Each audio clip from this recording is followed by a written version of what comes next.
Good afternoon. Today is the 27th of July and this is part 7 of a slightly shambolic shuffle around the 2024 Festival of the Unexceptional. I do apologise in advance if I get things wrong, if I fall over, if I generally just make a terrible video, if I get interrupted by announcements. I'm afraid just the way it goes on this channel. So we have an Astra F or Mark III from 1993-1994 on an L plate. This is actually a saloon. I believe it'd be like a 1.6 or a 2 litre GLS. So the CD used for top of the range. This car's actually got a driver's airbag in it. Presumably not all of them got that. In fact, I know not all of them got that at the time. Didn't say what engine it is, but yeah, I imagine that's what it is. Next, Citroen AX 1.1 Echo, 94-95 on an M. Got a 5-speed gearbox in this, which is totally decadent. But yeah, facelifted one. And then we've got a whole row here, 2 Toledos, and the middle one's actually a Dolomite because the Toledo was actually slightly restyled and became the Dolomite in 1976. So even though they look very similar, that is a Toledo, that's a Dolomite, and that's a Toledo. We'll start off with this one. You could get a 1.5 in some markets of a Toledo. I think the vast majority of Toledos we got in this country were the 1.3s. I have driven a Dolomite 1850. I used to own actually a 1500 SE Dolomite, although one of the main things you can spot from the back of this car is that the Toledo boot and the Dolomite boot are completely different. The Toledo retains the short boot of the Triumph 1300, whereas the Dolomite 1300 has the standard length boot from the other Dolomites. That's the main difference between them. This is sort of 77-78. The interior is very slightly different. You've got a different steering wheel in here, but dash is very similar. Key goes in on the left, and it's the same gearbox, unsurprisingly. Yeah, so very similar front end, but not quite the same. And here's an earlier Toledo, sort of 72-73 this one, with vinyl seats and a different gear lever. You get a different gearbox in this as well. The reverse is in a different place. But fantastic. I like all of them actually. Anything in this range is all right as far as I'm concerned. 1989 to 90 Peugeot 205 GTI. Still got windy windows in that, and all the GTI's got some fancy stuff. Some of them like this were more basic. Why the heck this is looking like this? I think it's how do we put this? The C15 van is actually based on the Visa, but the front end at the time would have been completely different. Someone's retrofitted that front end on this car to make it look different. So yeah, there we go. Hopefully we can talk about that because I'm not sure. I know we can't talk about that, so we'll go on to the Seat Marbella, 1989 to 90 Seat Marbella L. Do we actually have a 5-speed gearbox? I don't know. It doesn't even say. But yeah, Marbellas, I think they're made till like 93 or something. That one is super basic. That is sort of festival gold, really, something like that. Citroen Xantia Phase 3, I think this is. 2 litre SX with the restyled front end. 1999 registration. This BX. Let me just pause here a second, viewers. 1999 BMW E36 convertible. Sorry, I didn't look at that. 328i, excellent. An automatic gearbox. Yes, we are coming to that, viewers. Don't worry. Yes, I wonder if that was registered actually by BMW themselves, because often BMW plates ended sort of R or S something AN, because they're registered in Reading. 2001. E39 5 Series, which yeah, it's a petrol one and a manual. Ooh, a 525i manual, that sounds alright to me. Also 1992-1993 Peugeot 205 automatic. This has a 1.6 engine. I wonder whether Ricky would have had those wheels on it though. I'm not sure what it would have done. There we go. Very, very late. Shambolic. The last year of production for these was 2000. Like this plate specific was one of the special editions. There were loads and loads of special editions. My favourite is the Lauren and Clement, which is very nice. This will probably have a 1.3 engine in it. And then we have a 2003 to 4 Audi A2 1.4.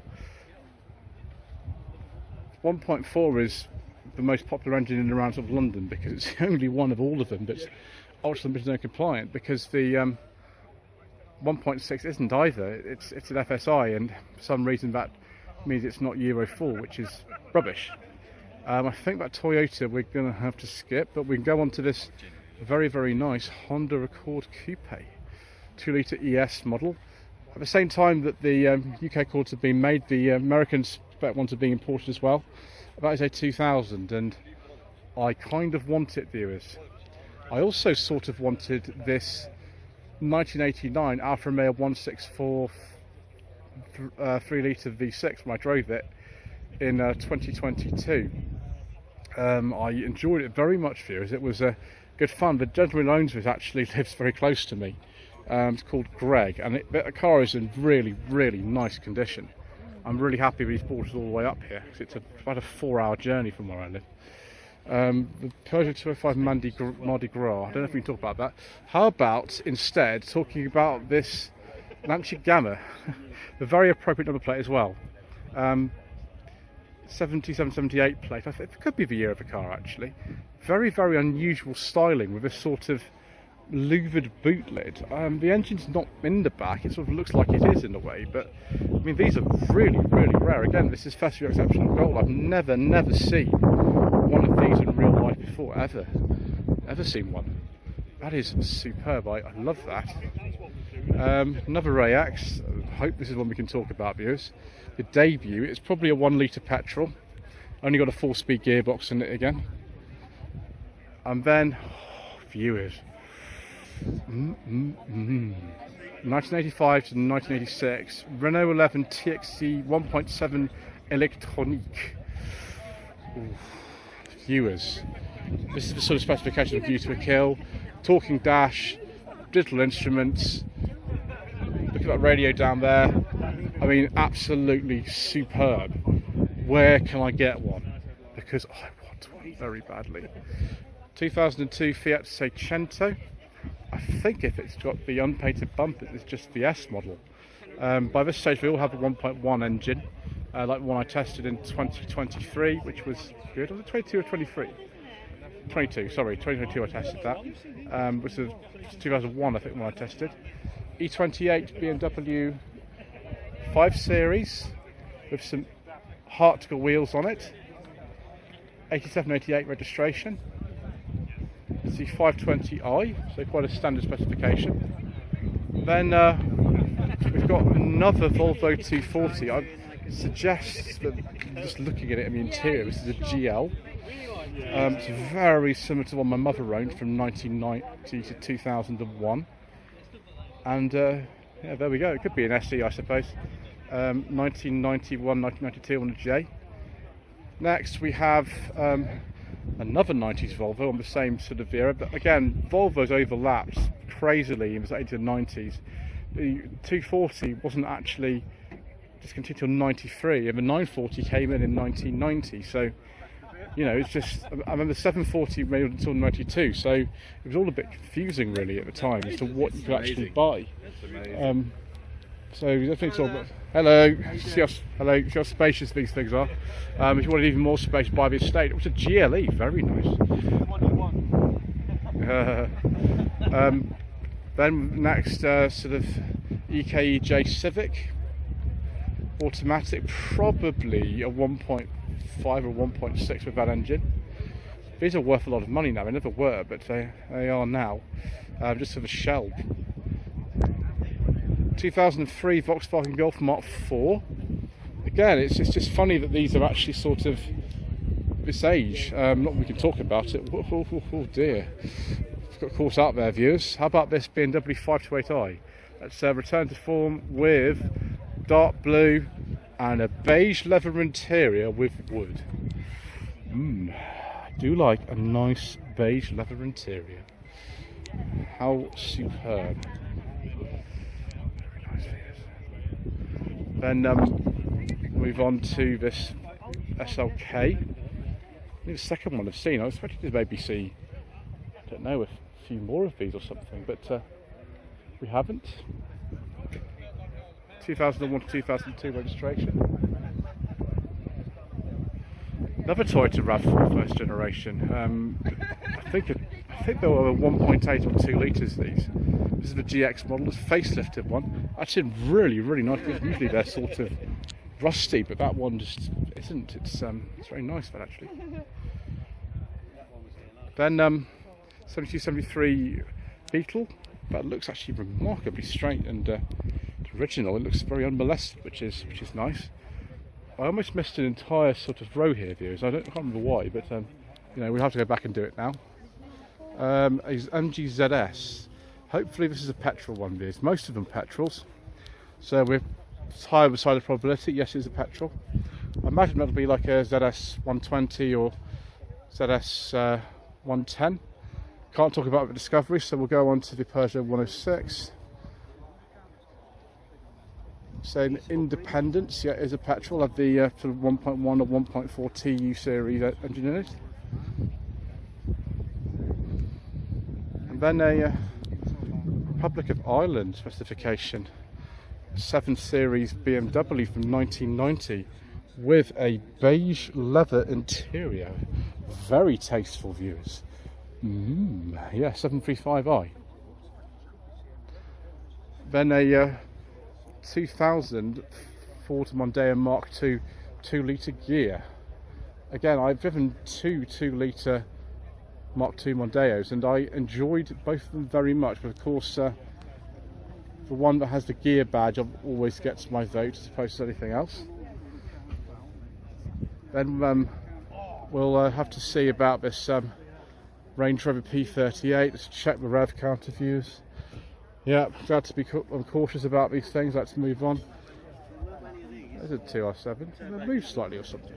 Interesting. Anyway, look at this. 1990-1991 Ford Toyota Carina 2 XL Windsor. Windsor, I think, is just the name of the dealership. This car, I remember, has been on James Martin's JM1 Cars channel. I remember that. Yeah. Not the fastest thing.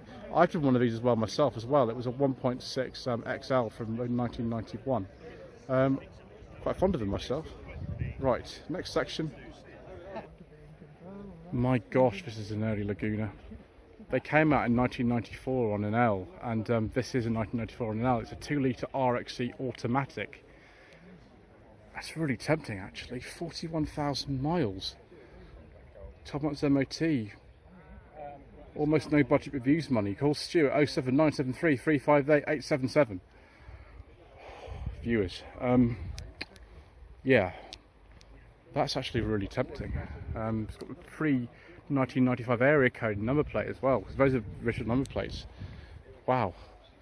Yeah, I'm really disappointed though. It doesn't have alloy wheels on it. I mean, I expect an RXE to have alloy wheels, but maybe they're an option at the time.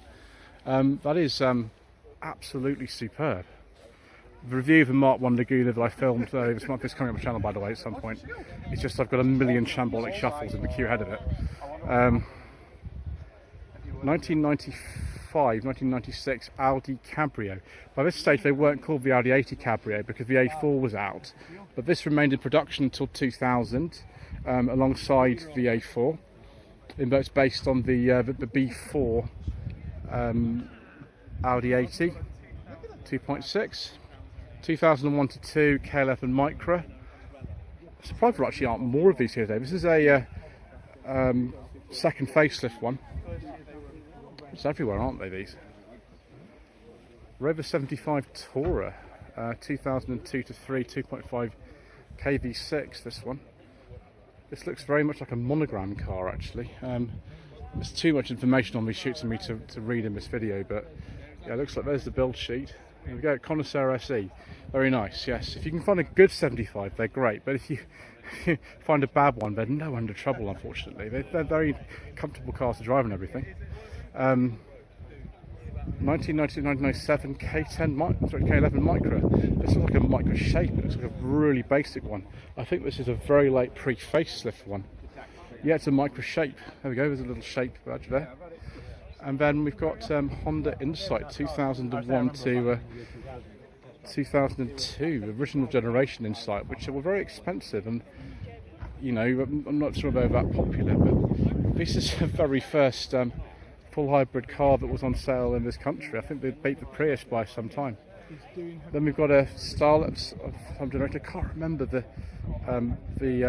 actual version of this. I've driven a Starlet about this sort of era, but it was from 1988. It was alright. All of them in this country, I think, were 1 litre GLs like this one. Can you hear me? There we go.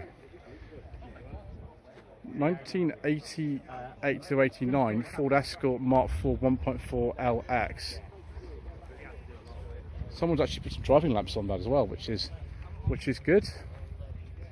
1981 Triumph Acclaim. This is actually a car I've driven on my channel. I drove this in 2022.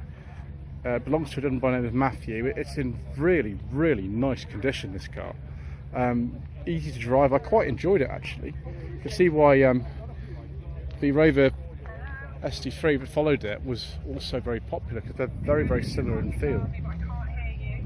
Then Peugeot 106XN from sort of 96, 97, facelifted one. I think it's actually got a 5-speed gear, which is totally decadent. And then my favourite type of Rover Metro of all, the 1.4 GS.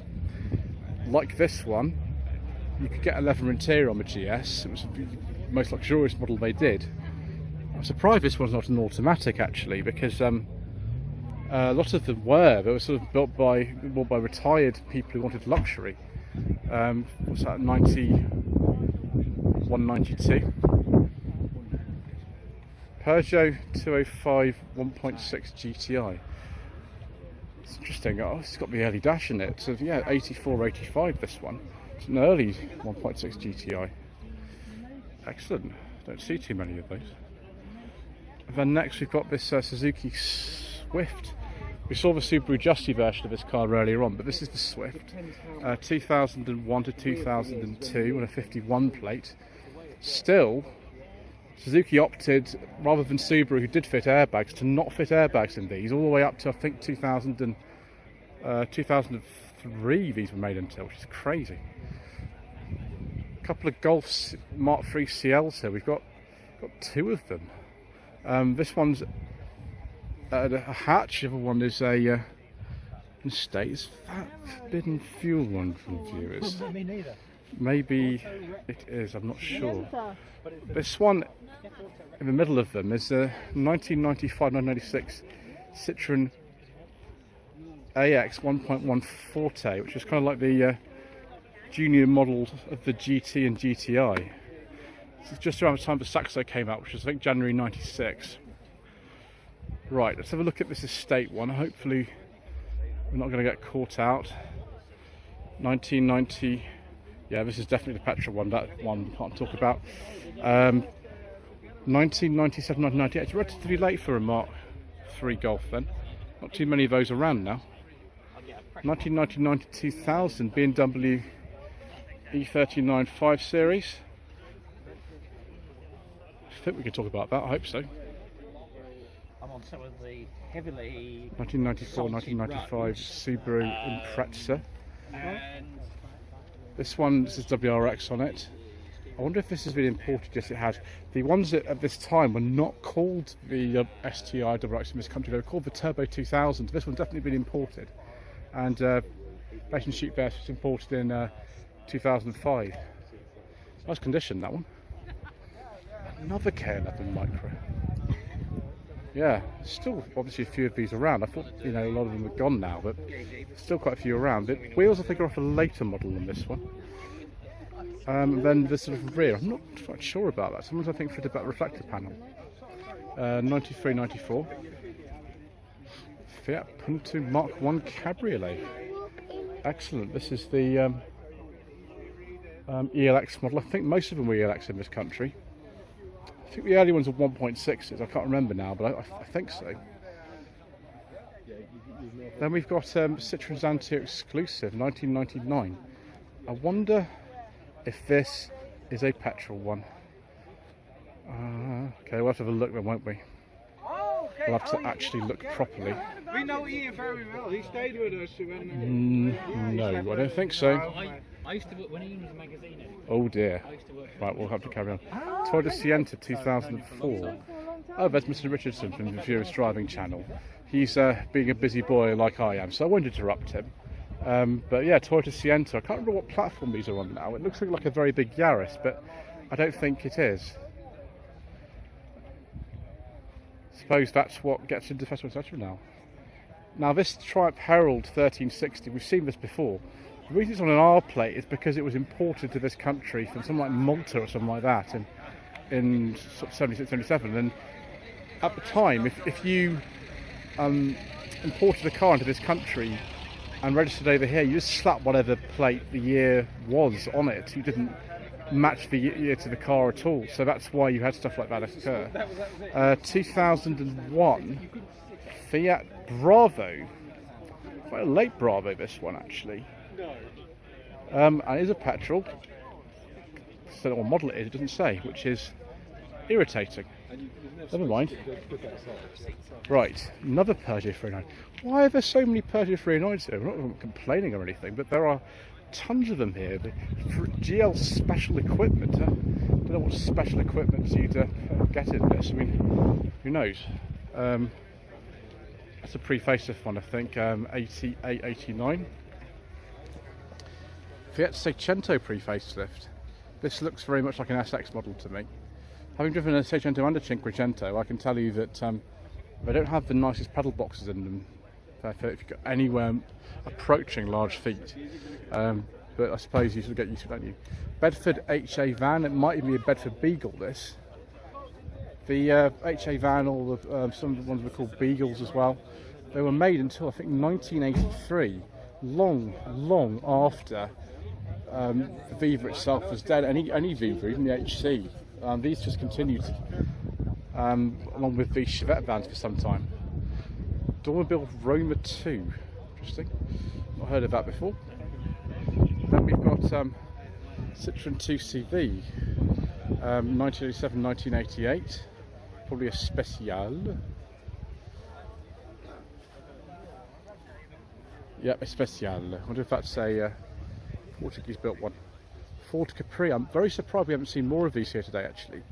1980 to 1981. I imagine it's like a GL or something like that. Oh no, sorry, it's a gear.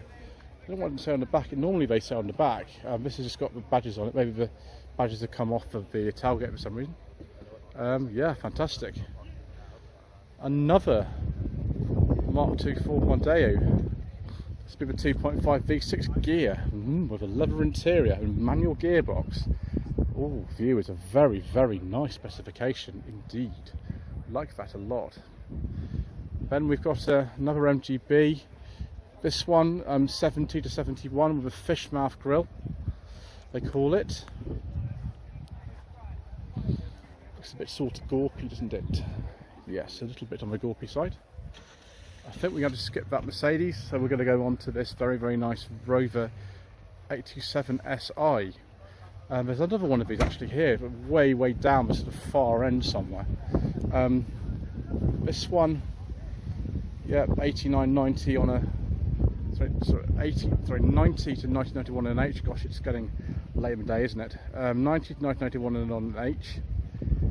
And then next to a Rover 25. Obviously these have been sort of coming to this show for ages. There's always turned 25 that comes, no wrong with that. Oh look, it must support the LGRS as well. And a K-Series inside, yeah, 2003. Another E36 BW3 Series Coupe, complete with beige leather interior. Excellent. Someone's obviously got some taste there.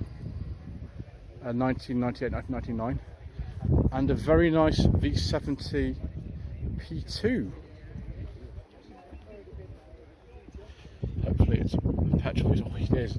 And not only that, it's got a beige leather interior with wood and a mousse. Looks very happy in there. 2.4, yeah, it's the specification that I drove actually. I did one of no budget reviews a couple of years ago, was one of these. Rover 45, very late one, 2005 to 6 registration.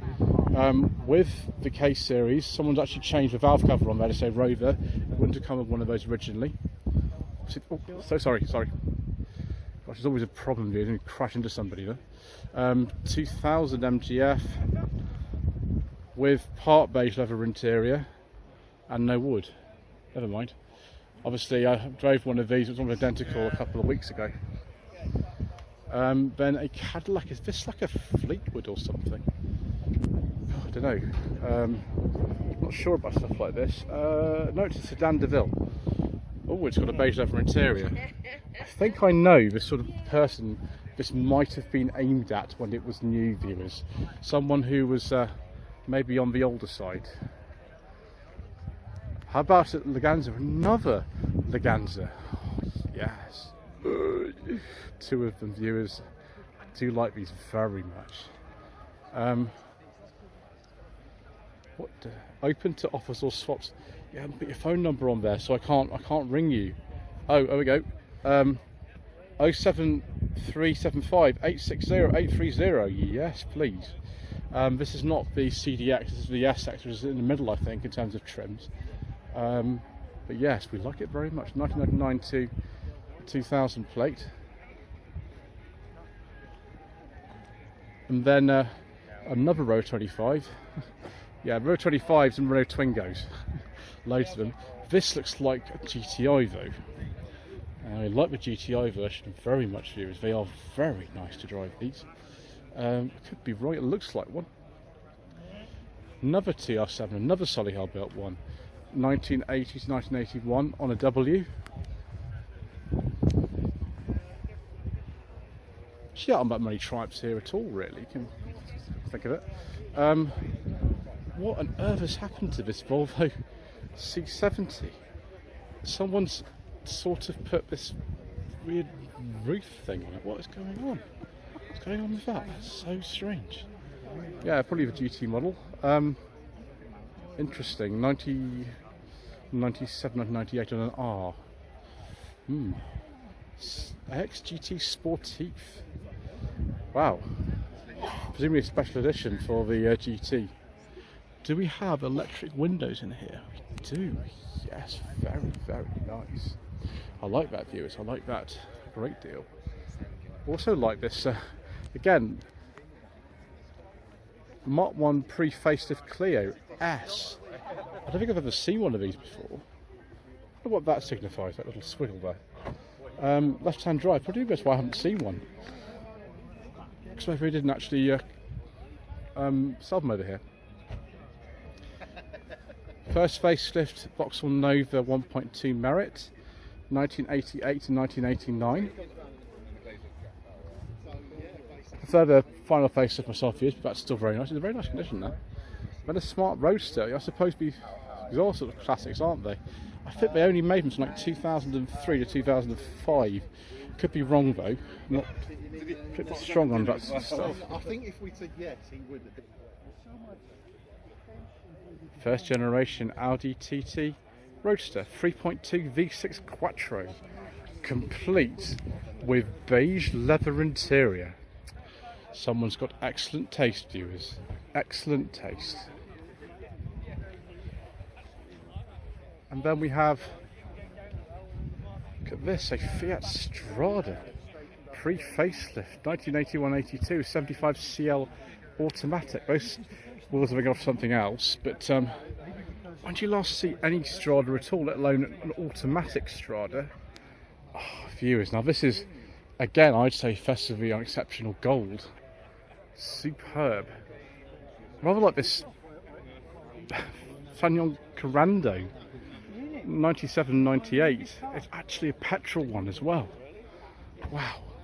Now Ken Greeney, who designed this, obviously thought it was a good idea to make the dashboard ready to adapt the binnacle on either side. That's why we've got these two arches in there. so you could put it either side to make it easier from left to right hand drive. This car's got less than 70,000 miles on it.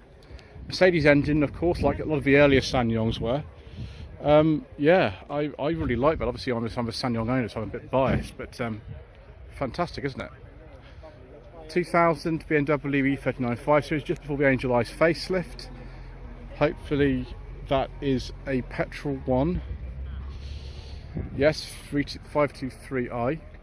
And then we've got this Unos Roadster, 1989 to 1990.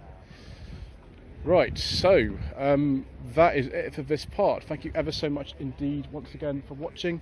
Please don't forget to subscribe to the channel, like this video, leave a comment below, and we shall see you again very soon for some more incorrect information.